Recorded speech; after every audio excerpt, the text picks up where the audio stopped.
১ বছরের অধিক সময় লেগেছে। প্রায় কোনো দিন প্রায় ১৬ ঘন্টা ১৭ ঘন্টা লেখা হয়েছে। ১৮ ঘন্টাও কোনো দিন লেখা হয়েছে।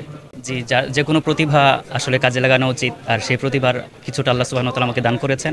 আর এই প্রতিভা দিয়েই কোরআন শরীফ লিখেছি, এটা আল্লাহ সুবহানাহু ওয়া তাআলার সন্তুষ্টি অর্জনের জন্যই। খুবই ভালো লাগছে আলহামদুলিল্লাহ। জি, লেখার ক্ষেত্রে লিখেছি বাঁশ কলম দিয়ে। কালিটা ব্যবহার করেছি, যেটা ক্যালিগ্রাফিতে যেটা ব্যবহার করা হয়, এই আরকি। দোয়াত কালি যেটাকে বলে থাকি আমরা। দৈর্ঘ্যে ১৪ ফিট আর প্রস্থে হচ্ছে ১২ ফিট।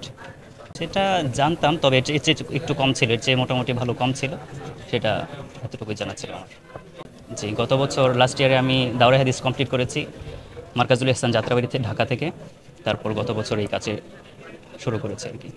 মহান রাব্বুল আলামিনের সন্তুষ্টি অর্জন এবং আমরা এই আল কোরআনের মাধ্যমে সারা পৃথিবীতে এই কোরআনের আলো ছড়িয়ে পড়ুক একটু অন্যভাবে, আমরা এই দিক দিয়ে চেষ্টা করছি। আর বাংলাদেশ সারা বিশ্বে গৌরবান্বিত হোক এই কাজের মাধ্যমে আমরা এটা চেষ্টা করেছি, এবং এটা পৃথিবীর মধ্যে সর্ববৃহৎ। আমরা এটা বিভিন্ন তথ্য উপাত্তর ভিত্তিতে আমরা এটা বলতে পারি।